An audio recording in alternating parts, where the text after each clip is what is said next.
Morning, Mike. How you doing? Good morning, Robert. I'm doing well. Happy to be here. Yep, always a pleasure. Looks like we have a lovely weekend ahead of us, weather-wise. Yeah, I know it's about time get some consistent good weather. Yes, it's about time.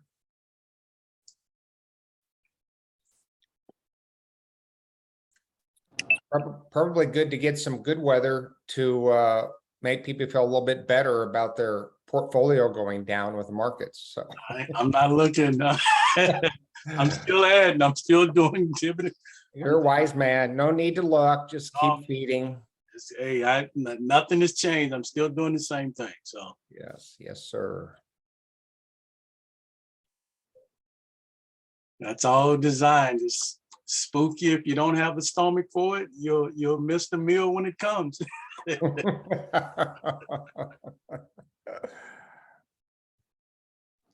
did look at one of my other ones and I saw it dip, but then I just got out. I was like, I'm not doing it right now. I'm gonna go back later. Well, and here's some good news for you, Joy. You are young. So the young people who are putting in more money for a longer period of time, this is actually a good thing. So for us older people, sure, we should have a little more bonds and our time frame is less.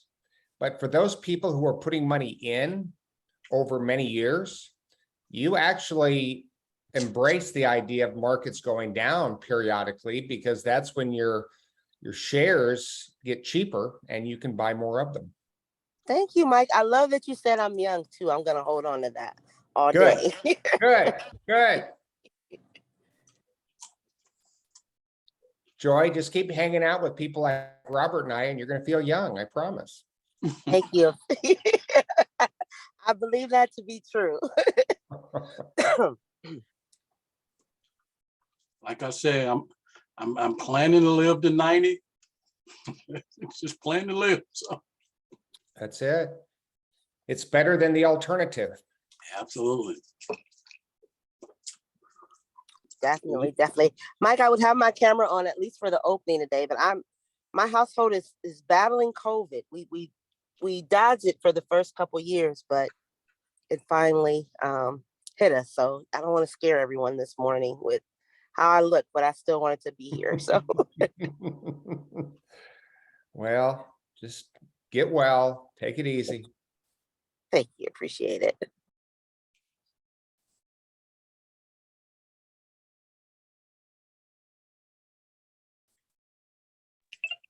Maybe we'll wait like 2 more minutes for people to join on and then get started. I'm excited for this one today. Mike, you have sharing ability, right? I think I made you a co-host as well, just to be sure that you can share screen. Let's see here. It says host only. Okay, let me. Well, now I did hit all participants. Well, I don't know. So I don't know. You figure it out, Joy. Gotcha. Good morning, Ms. Nash. How you doing?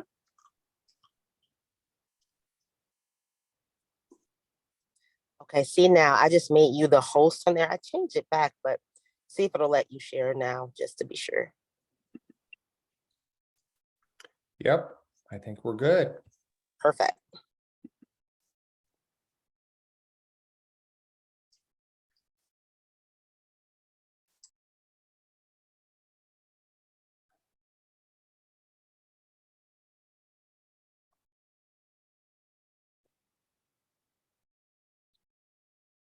And the recording the video has been helpful. I've had quite a few people reach out for the recording because they can't make the real-time video. So I think that's been helpful for many.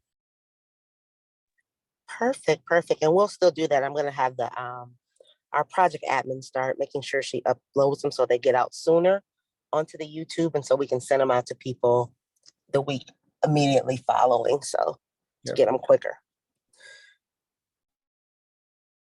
And Mike, thanks again for agreeing to come speak to my staff next month. It's quite a few new people will be there, so it'd be great. That's great. You know, I'm excited about that, Robert. Reaching new minds. Hey, you get them going, and I I don't let it go. There you go.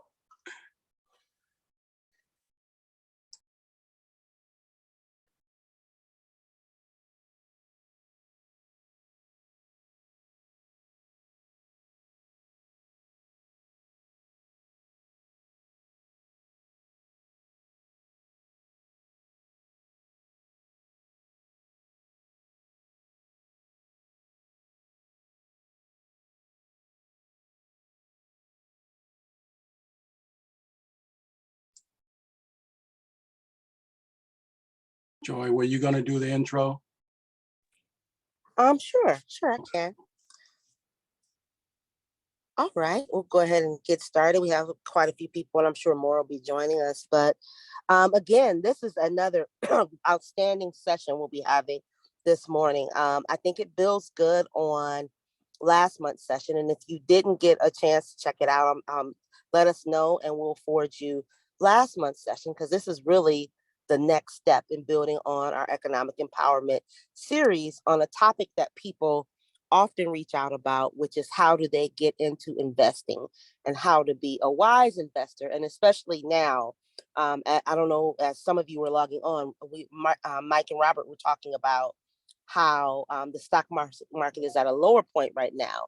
And so even having those questions about this is the time where you can buy stock for cheap that you know you can hold on to because it's built to bounce back. And so having those questions, having things ready, Mike is just a wealth of knowledge about investing, and he's done it. He's not speaking from a place of hypothetically this can happen for you. He's speaking of a place of what he's been able to do in his own career. And so we just thank you, Mike and Robert, both for arranging this and continuing this going. And please, everyone that's here today, we would love if for next month's session, you're going to get some great knowledge. For next month's session, commit to bringing back a friend, because if you get them to come and they start to listen, they will tune in more likely. They can do the YouTube sessions later on. But if everyone commits to bringing back a friend for next month's session so we can grow this information, that will be phenomenal. And so without further ado, unless anyone else had anything else to add, Mike, we want to go ahead and hand it over to you. Okay. Okay. Thank you, Joy. So we're going to get right into the presentation. Let me get out of that. I'm trying to get off the chat. There we go. Okay. So just a little review from last month. Again, the financial services industry, it produces products for them, not you. They're trying to make money off of you, not for you. So it's very important to know that and understand that. Those products can be very expensive. So the goal is to find ways around the expensive products and into the inexpensive products. Almost all products should be avoided, and it's because of the fees. The fees are high, and when you pay high fees to invest your money, you will end up with lower returns. By reducing those fees, you will end up with higher returns. And that takes us to no load, meaning no commission, index mutual funds that own thousands and thousands of companies, that track index markets, that track an index that basically provides a benchmark on all those companies. And because of that, there's no person who's trying to buy and sell, who's trying to spend a lot of time and energy and money trying to find the right individual securities or the right sector of the economy. Index funds have historically been by far the best way to invest your money, and it should be the same going forward. And always be reminded of Warren Buffett's advice, the greatest investor of our time.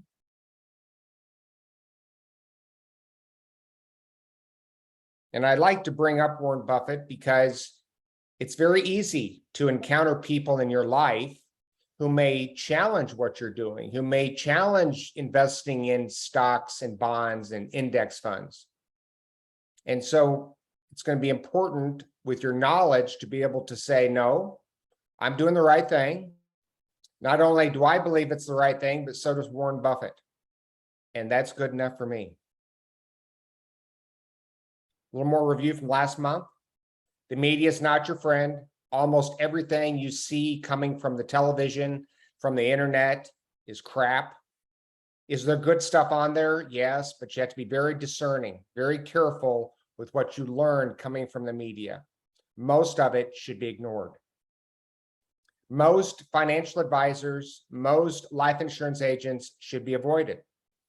They pitch and present high fee investments that cost you a lot of money. The crooks in this business look very upstanding.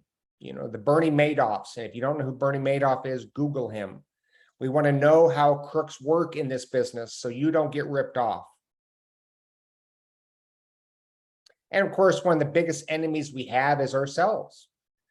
We have to manage our emotions. We have to learn to deal with that emotional part of us that might take us into overconfidence, into greed, into fear, into all kinds of decision-making that can cost us a great deal of money. And again, focus on independent sources. So it's very important to find the right people to learn from. And here is a list of a few. They are teachers. They will educate you without selling you. That is key. So before investing, as we mentioned last week, if you have high interest rate debt, and that would be anything above 6% in my book, I would put extra money toward that. That is an investment to minimize your high interest rate debt. Set some money aside for emergencies. Could be $1,000, could be 2 or 3, could be 3 months of living expenses.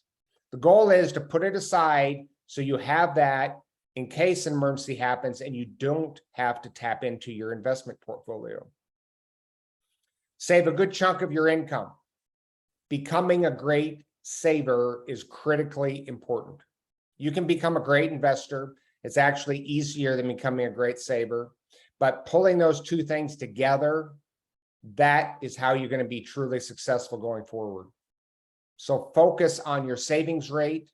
My recommendation is to try to save at least 20% of your paycheck month in and month out.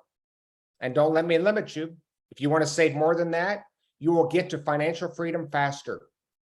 So strive to save that nice chunk of money out of your paycheck, invest it wisely, and watch financial freedom show up at your door.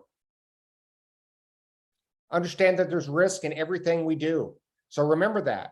Wherever your money is left, wherever you keep it, there is risk to where that money is at. So your goal, my goal, is to minimize the risk, not eliminate it, try to mitigate it, try to spread it out, because ultimately we have to take risk to get a decent return on our money. Risk and return are together like peas and carrots. So today we're talking about asset allocation.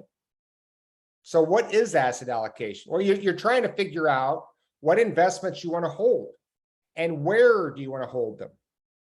So it's going to be very important to understand these issues as we discuss them today. So you're looking at asset classes that you're looking to invest in. Might be stocks, which are called equities. Might be bonds, which people refer to as fixed income. Could be real estate. Could be cash, gold, silver. Could be all kinds of asset classes. But I would tell you, we can keep it simple. Because you're trying to get the best return while balancing risk. In other words, we'll be talking about this today, a risk-adjusted return. If we're going to take risk, we better get a decent return on that risk. So it's important to understand all the historical returns, standard deviations, and that simply means the volatility of your investments going up and down on a daily, weekly, monthly, yearly basis. How interest rates affect different asset classes, what kind of income an asset class produces or doesn't, and more information as we gather it, and add to our toolbox of knowledge. So history of asset classes. Well, stocks have provided the best risk-adjusted return over time, bar none. So when people ask, what's been the best investment over time? It's been stocks. Based on the risk that you take, stocks have produced a return approximately 7% beyond the inflation rate. Real estate has also provided a very good risk-adjusted return over time. Now here I'm specifically talking about REITs. So that's stock in commercial real estate, owning large properties in large cities throughout the United States.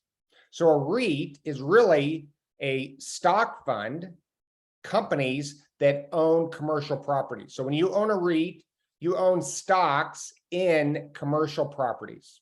Think of it that way.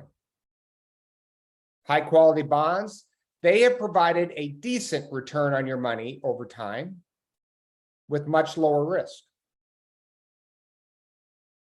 All other asset classes, they tend to not provide that kind of risk-adjusted return that we need. So what I'm here to tell you today, keep it simple. When you're looking at what asset classes to own within your asset allocation, focus on stocks, focus on real estate, focus on high quality bonds. So high quality bonds are bonds that are basically connected to, say, the US government or corporations that are doing very well, versus high yield bonds. High yield bonds are called junk bonds. You do not want to own high yield bonds. It may sound good, but that's connected to corporations that are not healthy, and they may not pay you the interest that they promised. So step one, identify your goals. Why are you investing? It's very important to really take some time and ask that question. What is this money for, and when do I need it? What's your time horizon? Are you investing for the next 2 years, the next 20, maybe the next 100? Because you may be investing not just for yourself, you may be investing for your heirs. The longer the time horizon, the more you want to own in stocks, because stocks by far have provided the best long-term investment on your money. Your risk tolerance. So this year is a good year to start to see your risk tolerance. How much can you handle before you freak out? So when markets are going down, can you manage your emotions well and say, well, this is how markets go. They don't always go up. Sometimes they go down. It's a buying opportunity. Or do you get nervous all the time and get really worried? And if so, one, work on educating yourself to understand that this is all part of the process. But you want to understand your risk tolerance. You want to be able to sleep at night. If you're worried all the time about your investments, well, we need to change something, because that is not how proper investing should work. And Mike, yes, Robert. I was going to ask you a question, because I don't want to, you brought up something when you say identify your time horizon, like for your kids or grandkids, or who are you exactly are you investing for? Because I think sometimes over time, people think that you're investing to stop to manage for retirement. And I think once I got over that, you know, when I think of Warren Buffett, because I'm a huge Warren Buffett fan, I mean, he was like worth 3 billion or something, like 61, 62. He's worth over 100 billion now. So I think many times people who are not familiar with the language, we tend to think that I'm just trying to invest to have enough to live off of when I retire. But this is long-term, this is generation, this is giving back to your community, and this is one way to invest back into the community and not have to do it with labor. So I just didn't want to kind of jump over that, is that when you bring up, are you doing it for your kids or you're doing it for the next generation? Investment is a lifetime journey. It's not just to live once you retire.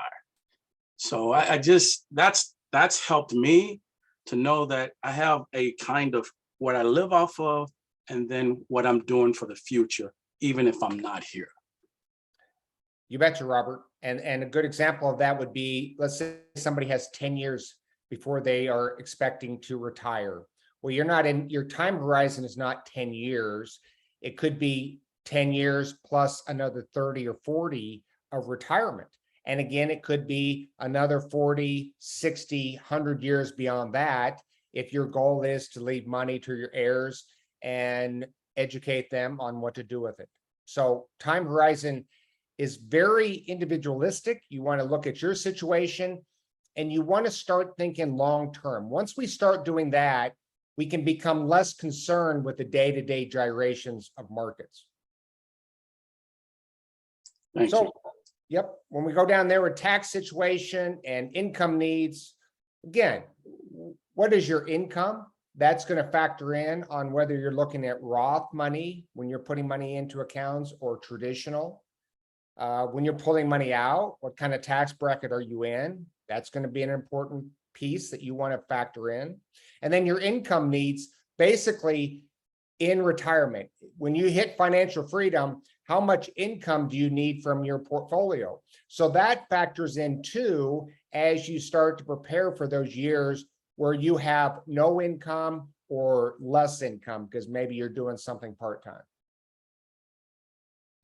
Next, where is all your liquid cash? So as you start to identify your asset allocation, start with identifying exactly where all of your money is. And that means looking everywhere. So for some of you who might keep money, let's say in a safe or a sock drawer, if you have cash value life insurance, wherever your money's at, identify how much you have so you can start adding up the amount of liquid money you have within your portfolio.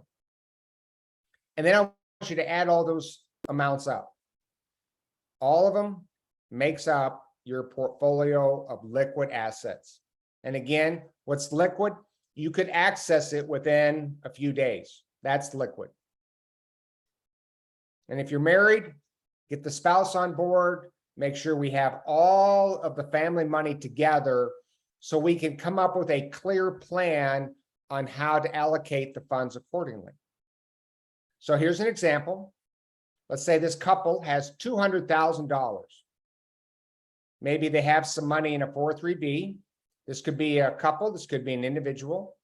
They have money in a Roth IRA. They have money in an old 401k that they kind of forgot about. They have some cash value life insurance that they may not need. They got $1,000 in the bank. They have some old savings bonds that their grandmother had for them.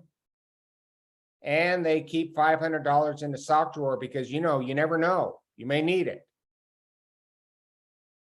So if they add all that up and they identify their current asset allocation, in this scenario, they've got 42% of their money in stocks and 58% in bonds and cash. So that's a very low allocation to stocks, but at least they've identified where they're at. And that's very important. And they've identified their yearly cost. So most of the money is invested somewhere. About 6,000 of it is actually sitting around doing nothing. So their actual yearly cost on 194,000 is 1.88%. In other words, they went and identified the fees that they're paying for all their investments and averaged them out. And in this case, it came to $3,647. And for some of you, you might think that's a little, you might think that's a lot. I'd start thinking about dollar terms. For example, 1.88% doesn't sound like much, but you start talking $3,647. I think for most of us, that's a lot of money.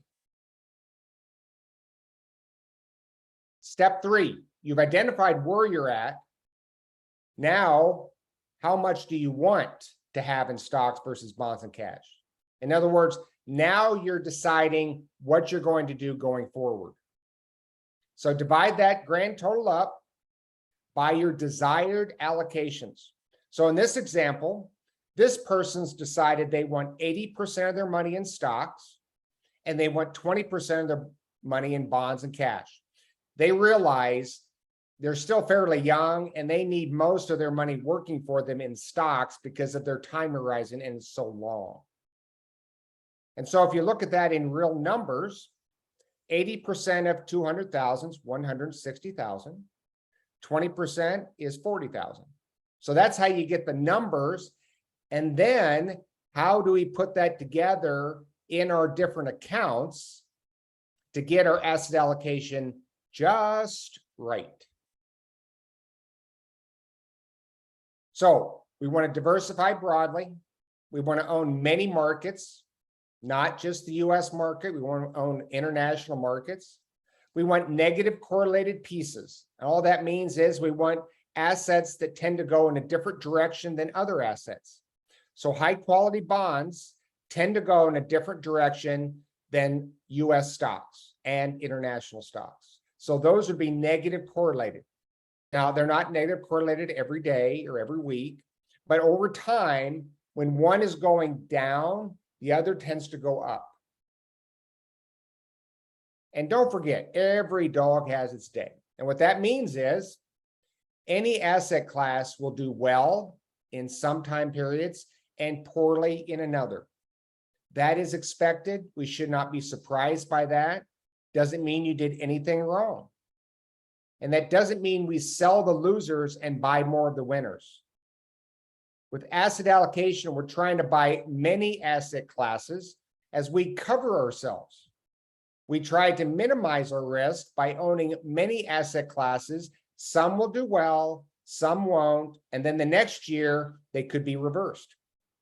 The goal here is to be patient, to have time in the market, not timing the market, time in the market as you buy and you hold. Mike, can you explain like Yep. two or three different assets?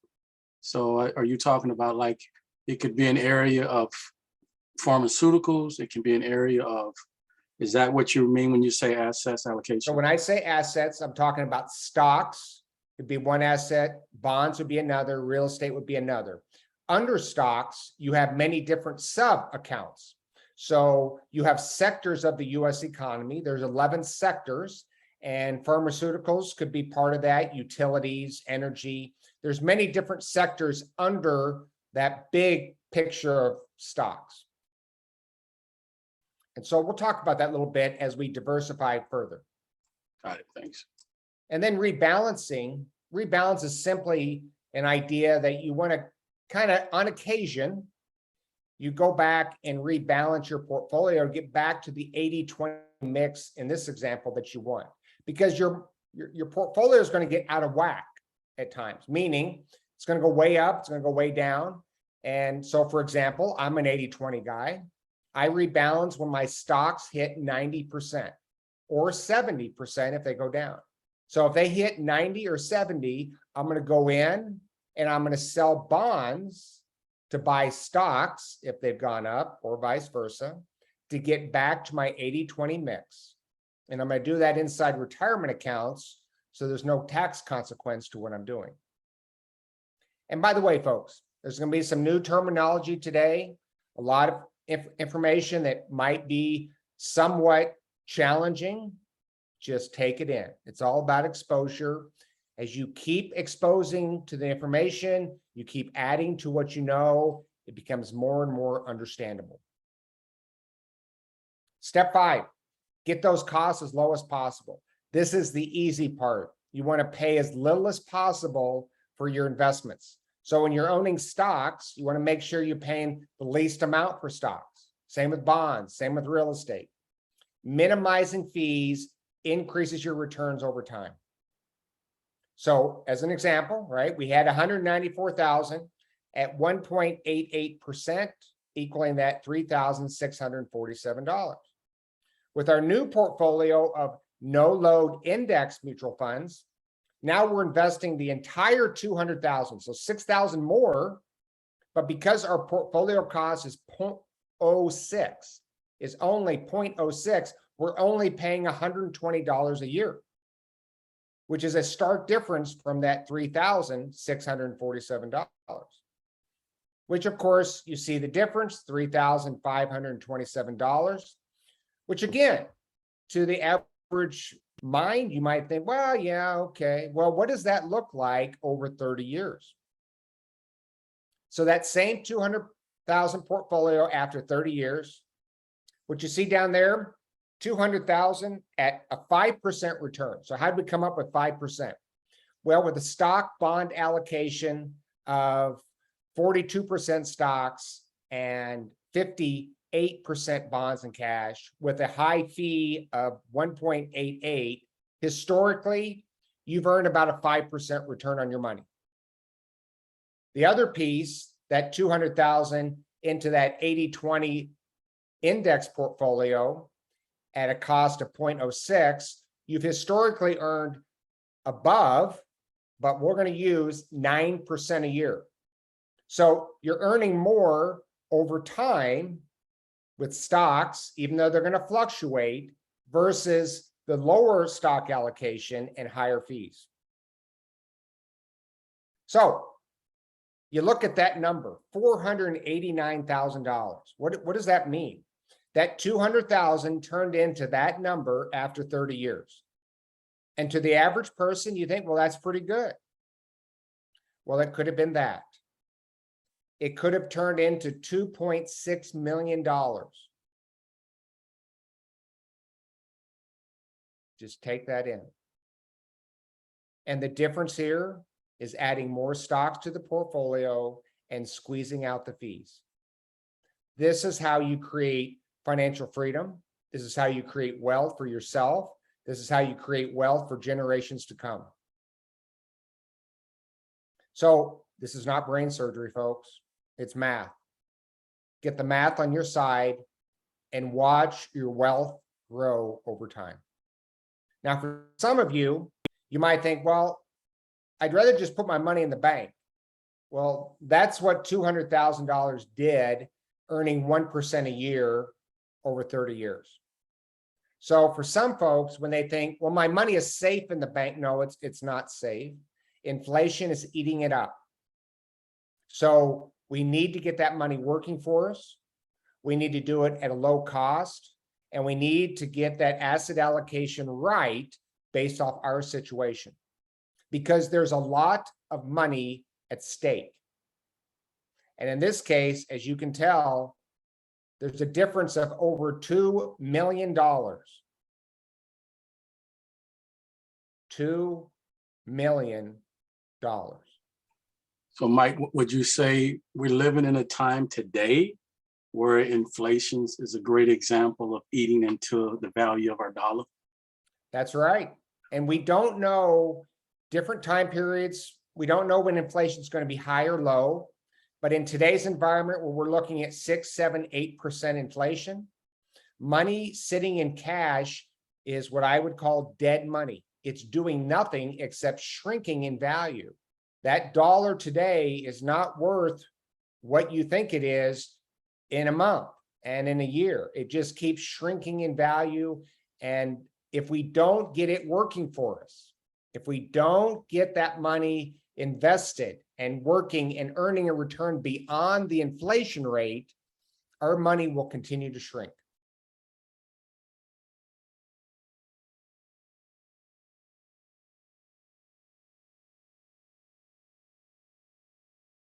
So more on asset allocation. The future reflects what you own today in stocks, bonds, cash, and real estate.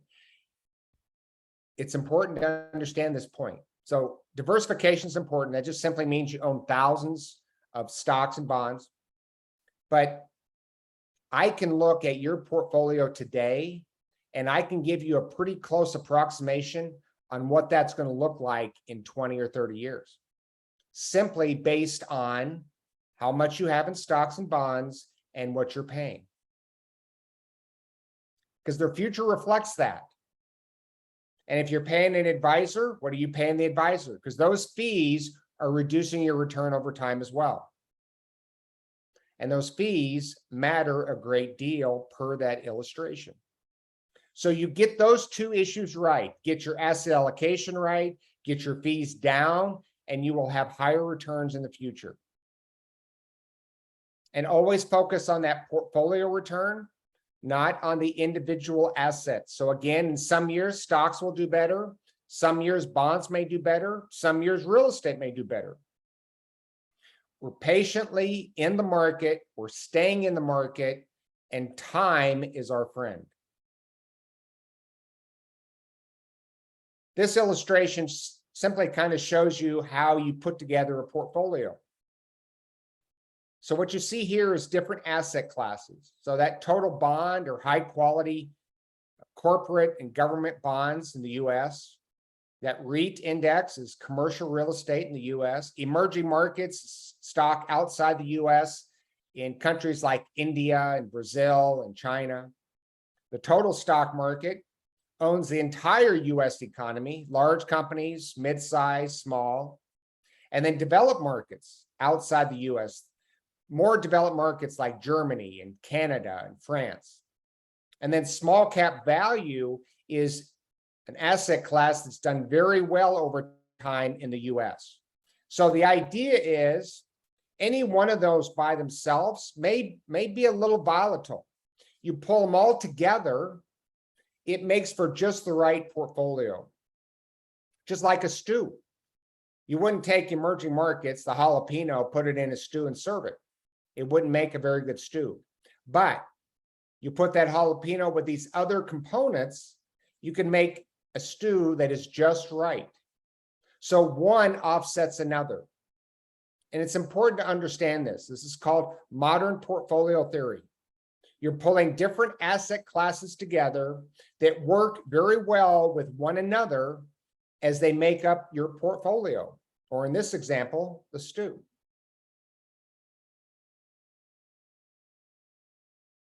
So more on asset allocation. When you're young, and that in my mind is under age 50. So some of you who might be in your 40s, let's say, you might not always feel young. I promise you, you're young. So because you're young, do the best you can to go heavy on stocks. When I say heavy on stocks, 80, 90, 100% of your portfolio in stocks. You still have some money set aside for emergencies, but you need growth, and stocks are going to do that more than anybody else. Now, when I put 80, 90, 100, well, that's something for you to figure out what's the right allocation for you. You start getting over age 50, you start adding some high quality bonds to your portfolio for liquidity. And that simply means you're going to start needing money because you're getting closer to financial freedom where you're going to need the money to live on. So the bonds are there to provide liquidity, provide you income out of the portfolio. Stocks are there for growth, bonds are there for income, and they pay monthly interest every month. And over time, they're just not as volatile as the stocks. Here's an example over the last 96 years. The US stock market, which makes up the S&P 500 for this example, has averaged 12.3%. 12.3%. That's the yearly average. Many years were higher, many years were lower. Average is 12.3%. US bonds, 6.3% on average. Cash about 1%. That's what it's paying now. And so it's important to look back over many decades to get a better understanding of the kind of returns that different asset classes provide. It's important to focus less on market volatility, right? The market's going up and down. That is not the big issue. The big issue, the dragon, is inflation. We've got to stay ahead of inflation. And by far, stocks have done that better than any other. But real estate can also serve that purpose, which we'll talk about in a couple minutes. So the total US stock market. Owning the total US stock market, and you see BTSAX. That is the symbol to the Vanguard Total Stock Market Index Fund. It's a great fund. You own the entire US economy, large, mid, small companies at a cost of what's called 4 basis points, or in this example, 0.04%. Very low fee way of owning a piece of every publicly traded company in the United States. It's a great way to invest. This fund owns over 4,000 individual businesses. Over 4,000. Every company you've heard of, and probably many companies you've not heard of. You, as an owner of this index fund, you own a piece of all of them. You see the breakdown? About 75% of that fund is large companies. And here we're talking about the S&P 500, biggest companies in the world, basically. 20% are just big companies, but not as big as the big ones. And then about 5% are small companies. So that's the breakdown of the total stock market index fund. And when you put this portfolio together, I would encourage you to have at least 40% of your portfolio in this fund. This is where the majority of your equity allocation, your stock allocation, should be in a portfolio, owning the entire US economy. Next up, international stocks. Owning a large international stock is a wise move. VTIAX, you can take any one of these symbols, type them into Google, look them up. You can go to Vanguard.com, put them in the search engine, look them up. You can learn as much as you want about these funds and what they own and what they cost. And in this case, over 7,800 businesses make up this fund with an expense ratio of 0.11, nice and cheap. And then you can also own small international stocks. So that first one is large international. This one is small. It's VFSAX with a cost of 0.16. So it's good to own large companies and small companies overseas. Both funds can produce returns somewhere around 10% or more per year over time. Again, they don't always produce that every year. They're going to be higher, they're going to be lower, but historically, it's been a nice diversifying piece of a portfolio. Again, it helps you own the world in businesses, not just the United States. You get to own the entire world at a very low fee. Real estate. Real estate has been a good producer over time. You can own single-family rental properties. There are many people who've done well with that approach, and there are many people who have not. So I'd be very careful with single-family rental properties. Make sure you do your due diligence. Make sure you know exactly what you're getting into. Make sure that you run it like a business. I would encourage most people to invest in REITs. So REITs basically is stock in commercial property. So the one at Vanguard owns 171 businesses, and those businesses own hundreds and hundreds of commercial properties. So you get to invest in hotels and shopping malls and large office buildings in major cities that produce dividends. They'll pay quarterly dividends to you with no headaches. So as anybody who's owned rental properties knows, there are problems and headaches that come with rental properties. Sometimes rent doesn't come in when it's supposed to. Sometimes there's damage. There can be all kinds of problems. With REITs, the money always comes in. And so VGSLX is the Vanguard Real Estate Index Fund. It's returned over 10% a year with no headaches, and the expense ratio is 0.12. Another good asset class to put inside a portfolio. And by the way, I will have an example of different portfolios later in this presentation. Small cap value. So this baby has done really well over time. These are small value-oriented stocks in the US. So value. Businesses that are kind of boring, they're not really exciting, but they've done very well over time. How well? Well, 13.75% over the last 50 years. 13.75. What does that mean? If you had $10,000 that you invested 50 years ago, put no new money in, you turn that into over $6 million. That's why we want to own small cap value. Now, does that mean the next 50 years are going to duplicate that? No, we have no idea. It could be less, it could be more. But historically, small cap value added to a portfolio is a great way to increase returns without increasing much in the way of risk. And there's your Vanguard Small Cap Value Index, VSIAX. It owns almost 1,000 companies with an expense ratio of 0.07. Another great fund to own inside a bigger portfolio. You can go to Vanguard.com, pay no loads, meaning no commissions, ultra low fees, again, trying to squeeze out the fees to increase returns. You have many options, many different index funds to pick from. And if you currently have high fee investments elsewhere, you can transfer them. So transferring an old 401k to a traditional IRA at Vanguard, transferring an old Roth IRA to a Roth IRA at Vanguard, and reducing the fee in those index funds. All these things are possible. It's a matter of taking control of your money as you take control of your life.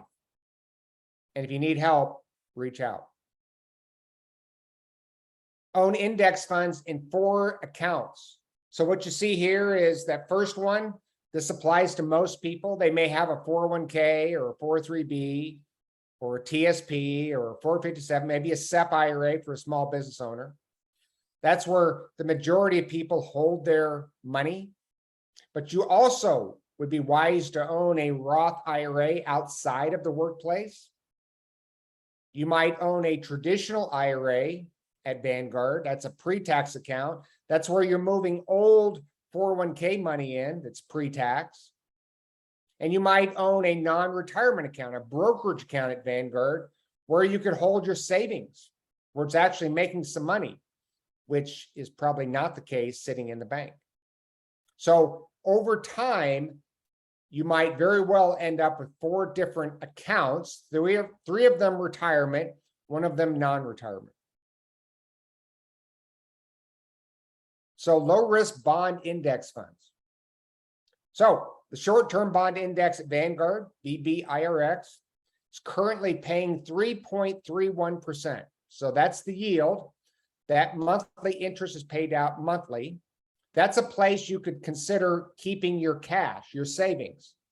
You connect your bank account with Vanguard. You can go put money in, pull money out whenever you need it. But it's actually making some money versus sitting in the bank and shrinking because of inflation. And these are high quality, short government and corporate bonds, short maturity. So the risk is pretty low and the fee is 0.07. Another option is buying the Vanguard Total Bond Market Index Fund. The yield's a little bit higher, 3.38, but it's going to gyrate a little bit more. It's going to go up and down a little bit more on a daily basis. And so in this case, that's going to be maybe a bond fund that you hold for a longer period of time. You could think of the short-term bond as a place to keep cash, and then the total bond is a place for longer-term bond holdings. And you see the fee there is 0.05, nice and cheap. And you could have this tied to like a savings account where it can transfer it over, because I think sometimes people think if I put it here, then I'm not going to be able to just get to it if I need it to get a furnace or something. But you can actually have it tied to a savings account, just actually transferring it over, and you can go get it. That's right, Robert. It takes two business days. Okay. You can transfer money from Vanguard to your bank account. So easy to do. You set up your bank account and it's just a push of a button. Just a different place to keep your savings. Think of it that way, folks. So stocks versus bonds, right? You own stocks for growth over time. Yes, they're more volatile, but that volatility is a price we pay to get higher returns over time. High quality bonds, they're for monthly income and liquidity. That's for lower risk. So as we get older, we start to add more bonds because we're going to need more money from the portfolio. So stocks are your long-term investments, bonds are your short-term investments. At the end of the day, you're having to choose the right asset allocation for you. So let's take a look at a 20-year-old. 20-year-old who's educating themselves, doing all they can. They get started with a $10,000 investment. They've been building up over time, putting half their earnings and doing whatever they could as a young person into the total stock market index fund. And then they have no bonds, basically mom and dad. Mom and dad are for emergencies. So this young person's just trying to get ahead, and they're keeping it real simple. At the very beginning, owning the total stock market index fund at Vanguard. That 20-year-old ages, and now they're 30.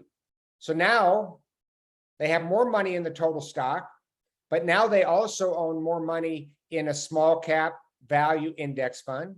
And now they've added international stocks over time.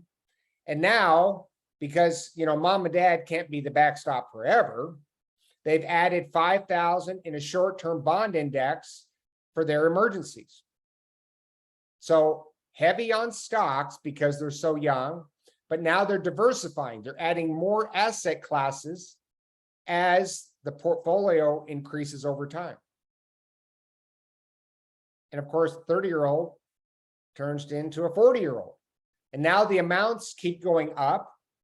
We're still having the majority of our money in the total stock, but the small cap is there, international, big and small. Now we have commercial real estate and that REIT, and we've increased the bond allocation to where it's about 10% of the portfolio. But we're not done. We're going to turn 50. Now, as 50-year-old, the account keeps growing. The bond allocation, we've now, if you look down there at the bottom, we've added the short-term and the total bond. So we're starting to increase that amount as we get older. But we're still stock heavy because we need growth within the portfolio. And of course, the 50-year-old turns into a 60-year-old. We keep going, we keep adding, and now we have more money in bonds because now we're in this example, we're going to start pulling from bonds in retirement. We still have a lot of stocks. We could be around for another 30 or more years, so we need growth, but now we have enough bonds to pull from for our living needs. And now the 70-year-old, you see how the portfolio's actually gotten bigger. Even though they retired 10 years ago, they're pulling money out, their portfolio continues to grow. Now the bond portfolio piece, because they've rebalanced over time, it's still got a good chunk in it. Now they're about 1/3 bonds and about 2/3 stocks. So gradually over time, this individual, or it could be a couple, have added to the bond portion as they've aged. And so this does not have to be complicated, folks. As you see in this example, they have 7 funds, 7 index funds that diversify them all over the world at a very low cost. It's all about putting this stew together in just the right pieces, just the right allocations, and then letting markets do their magic over time through a compounding effect. Here are some recommended books. So my second book, What Colors the Sky, will guide you down this asset allocation issue and how to become that wise investor. Rick Ferry wrote a great book on asset allocation. Frank Armstrong, William Bernstein, great books that will educate you on this topic on your own time as you learn more. It's really about adding to what you know. I would tell you to read these 4 books in this order. In other words, they're going to get a little bit harder as you go down the list, but they can get harder because you've gathered more knowledge. You're adding more, again, to your toolbox of knowledge. Some homework for you. What is your current asset allocation? You should know this. I ask this question to everybody. And most of the time, people give me that deer in the headlights look. You need to know your current asset allocation. How much do you have in stocks? How much do you have in bonds? How much do you have in cash? What about other? What is your current asset allocation? Because as we've talked about, that's going to tell us your future returns. So it's incredibly important to identify this information. What do you want your asset allocation to be at this time? So identify where you're at and then identify where you want to be. What about your portfolio cost? How much are you paying now? In all the fees when you're investing your money, wherever it's at, what are you paying? It's incredibly important. The fees are going to have a big impact on your returns over time. And so what needs to be done? What do you need to do to make changes to get your asset allocation where you want it at the lowest possible cost? As I said earlier, you can reach out to me. I will help you, but I'm not going to reach out to you. I'm not a salesman. I'm here to educate you so you can become your own financial expert, which you can. But it does take knowledge and it does take action. You've got to be a person of action. It's the person of action who changes the course of their life. A little bit of review.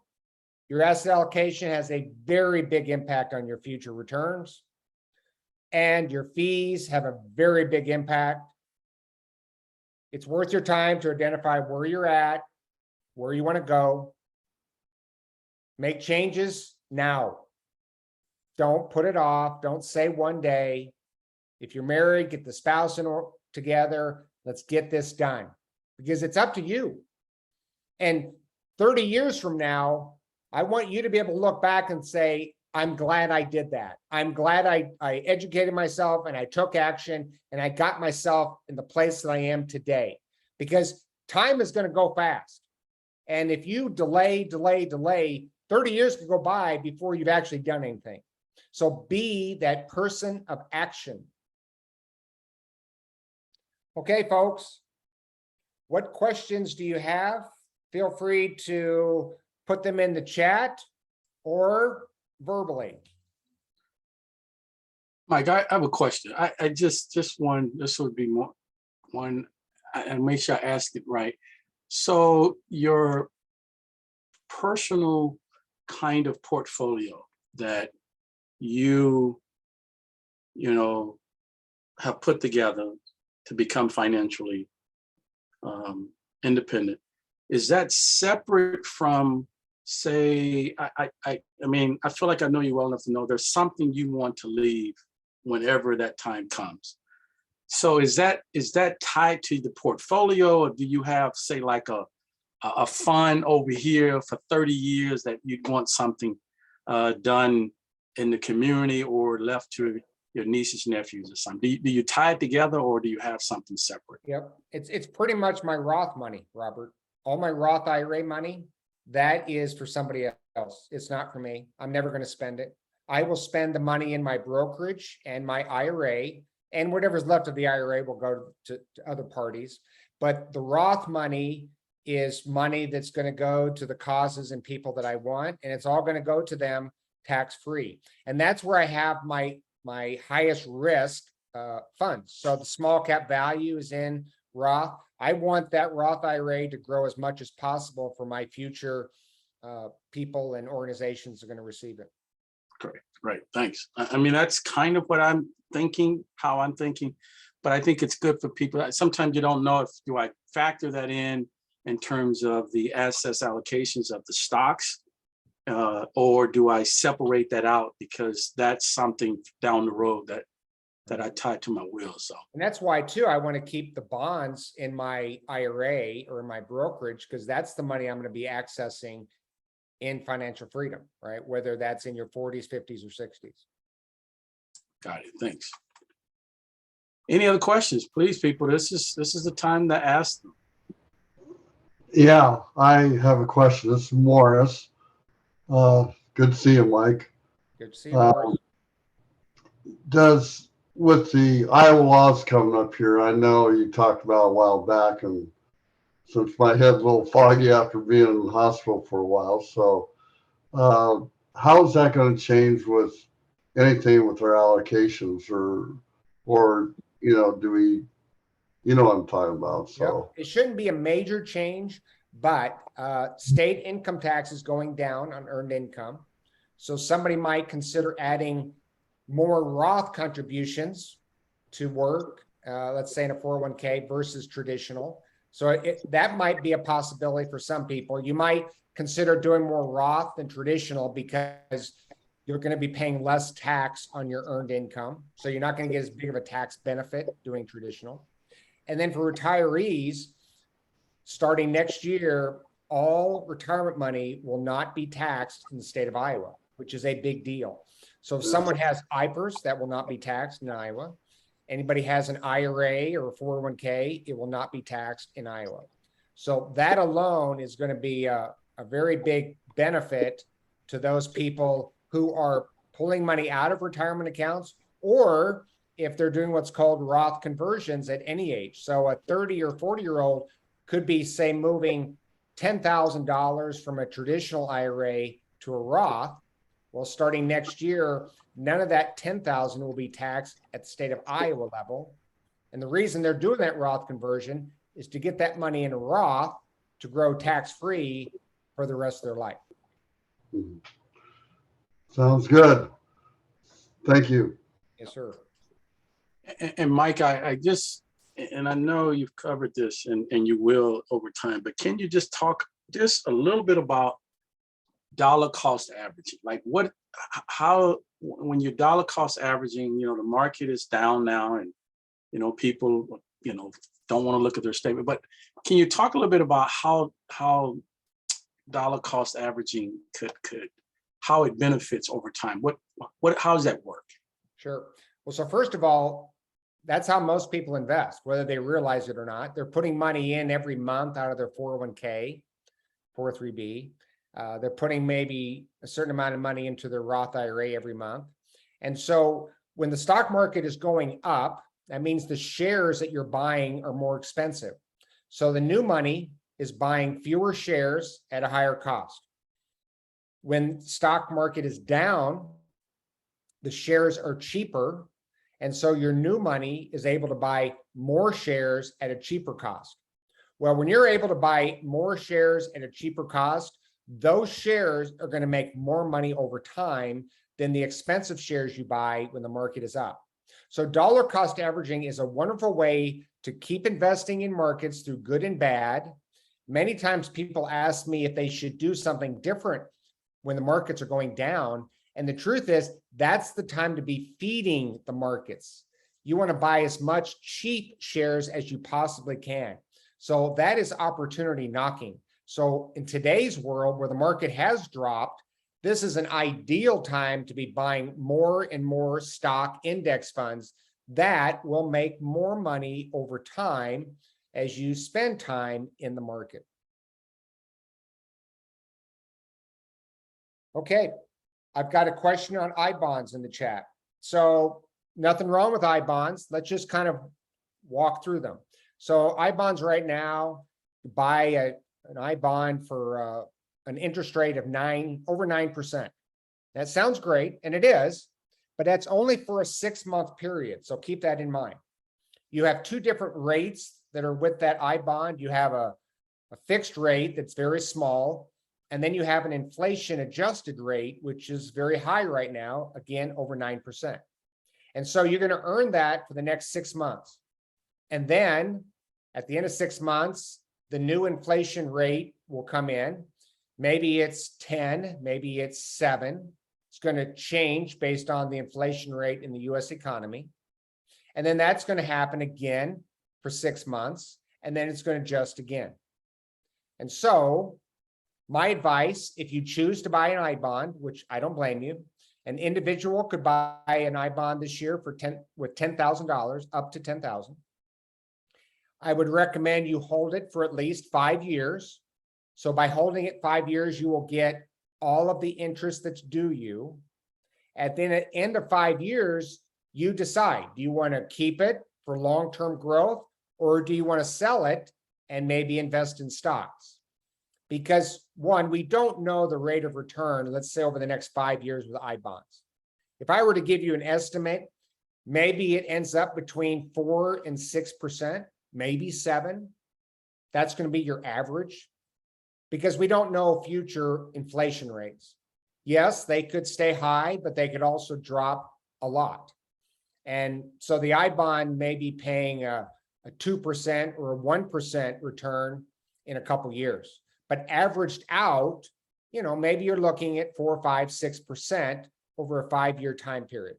So nothing wrong with I bonds. You buy straight through the treasury. And if you want to go that route, I wouldn't blame you, but hold them for that 5-year time period so you get every bit of interest that's due you. Great. Any other questions? Okay. Well, Mike, as always, thank you very much. Anything last thoughts you want to leave? I'll leave you with this, folks. There was a little young boy once who was running a newspaper business, and he was 11 years old, and he convinced his dad to start investing in the stock market. And his dad was a little dubious, but he said, well, okay, I'll help you get started. And with his paper route money, that little boy got started at 11 years old. And over 80 years later, he's still doing it. That was Warren Buffett. And he started with nothing. And now, of course, he's a multi-billionaire. We all start with nothing in many cases. It's not where you start, it's where you end up. So there's never been a better time to get started investing. And there's never been a better time for you and me to invest in markets all over the world at a low cost. Those index funds will serve you well. Stay with them, get started, and don't stop. And I'll leave you with that, folks. Mike, as always, man, thank you very much for taking your time to give us knowledge. And I want to thank all of our participants. And we will see you next month on the same Saturday at 10 a.m. And Joy, I hope you feel better. Thank you. Take care, folks. Thank you, Robert. Thank you a lot. All right. Thank you, Mike. Take care, guys. Robert.